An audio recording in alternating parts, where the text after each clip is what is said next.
9th place. We've got drive-through penalty on the screen for car 16, the Porto car.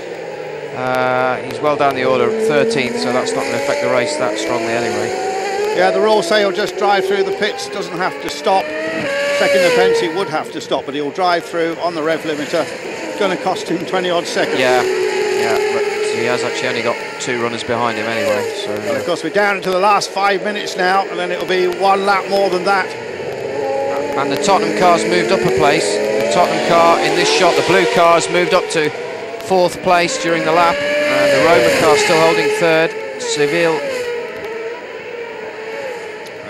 Roma 2nd, Seville 3rd. Roma are under pressure though at the moment from Seville, and then quite a train of cars here, 3 or 4 running very closely together with Roma.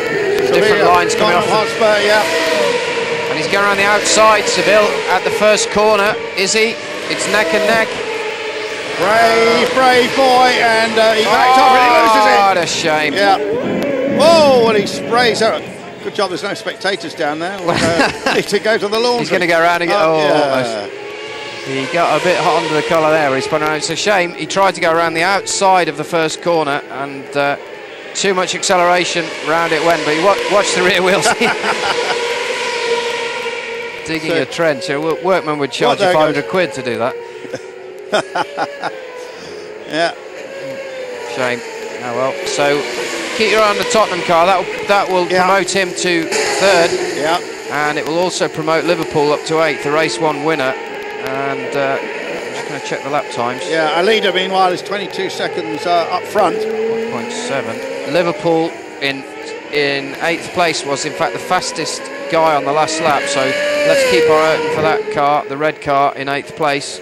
Yeah, Adrian Valley's doing a good job. Difficult in these conditions to fight your way through. This Roma car's really struggling for grip, and he's had cars bottled up behind him for about 10 laps now. He's now got the Tottenham car, Tappi, behind him, followed by the Eindhoven car, Jelmer Berman. AC Milan next one through. Got a very good scheme in the UK, the McLaren BRDC Autosport Young Driver of the Year. They pick 6 guys out, and they get to drive lots of different cars, and then one of them becomes a winner. Certainly Tappi's been a finalist in that. Yeah. He's been Britain's Club Driver of the Year. Some of the championships, lesser championships he's absolutely dominated them. He's had a little look down the inside now. And, well, Tappi saw what happened before. He's not going to try around the outside. He knows how that doesn't work. He's right up his gearbox, goes down the inside. Beautiful move. Yeah, great move. Good move. And Toccacello. He's coming back at him, though. He's coming back down the inside. Is he going to get him? No, he does. No! Side-to-side racing here in Superleague Formula. Great racing, and Toccacello's sliding. Look at the Eindhoven car as well. So they're on the back straight. This is the longest straight on the circuit, and Toccacello's still got the position in the Roma car, but you can see how much he's been holding all these up. They've closed up 6 or 7 cars. Bear in mind the Liverpool car, who's quick, he's lapping quickly, is on the back of this group. Past the Al Quda bridge there. A lot of interest from the Middle East in this championship. Here it is, Kelvin, talk us through it. So Tappi went through on the inside, the car then with the extra momentum slid wide. Toccacello tried to come back on acceleration into the next one, but often in the wet there's more grip around the outside, so Tappi in the blue car on the outside gets a better drive through the next part of the corner. Still there though, in 3rd place, the Roma car, and he's holding all of these up. The Liverpool car's in the background, who we know is lapping quickly. So we've got a couple of laps left to the end of the race. Let's see how these lots sort it themselves out. Just clarify, the Roma car is 2nd, the Spurs car is 3rd, and then the PSV Eindhoven car. And leading from Roma, Tottenham Hotspur, Eindhoven, Milan, Basel, Olympiacos. On the lead now, absolutely massive, 24 seconds. And Davide Rigol just driving away from the rest of the field, untroubled by anyone else far behind. Well, cars are twitching all over the place. We've got wheel to wheel dicing. Great fighting for this 2nd, 3rd, 4th place. 55 seconds left, so we've got this lap, the end of this lap, plus 1 more lap till the end of the race. There's the running order. Past the gravel factory. I wonder if they've just put some over the wall into the gravel track. Beijing, though, still blocking off those superb laps, now down to the 141s. Sevilla just had a very quick lap, 39.8. But very good fight oh, here, yes, side by side. The Roma car is definitely slow, and Jelmer Berman in the Eindhoven car all over him, but cannot yet find a way through. At the end of this lap, there's one more lap. There's our leader, Beijing. And this is he going to cross before the... Yeah, we'll see whether he puts an extra. He needs to slow down, otherwise he'll have to do one more lap. No, he's not going to make it. 3, 2, 1. So he's got this lap plus one more lap. Yep. As the clock stops now. So that gives more work for AS Roma.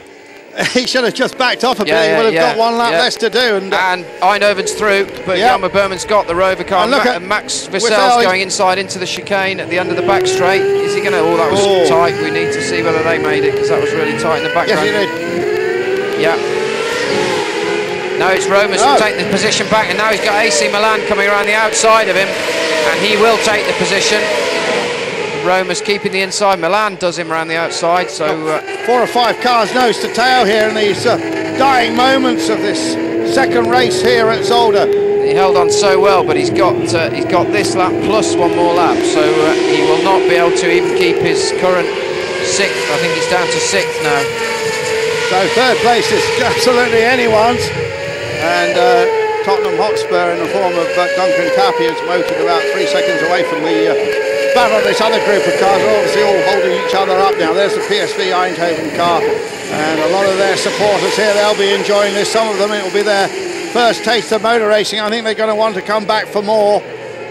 Great atmosphere here down in the paddock. It's been a great fight for second place, but the Roma car, who held it for so long, has fallen back. He's now down to 6th and struggling for grip. It was so close when he crossed the line. Interested to see whether the flag is out, and we think it is, as Tottenham Hotspur car comes across, and Kelvin just looking out of the box. I'm looking, he's got one more lap, so he didn't actually cross the line before the watch stopped, so it's 45 minutes. And still cars snaking around, and Eindhoven is in third place. Of course, this is great news for Beijing. They're going to increase their lead at the top of the championship table. They came here at the top of the table, had it closed up after race 1, and now race 2 they're going to pull out, and particularly with the fact that Tottenham Hotspur hasn't scored that many points before. This is certainly good for Beijing.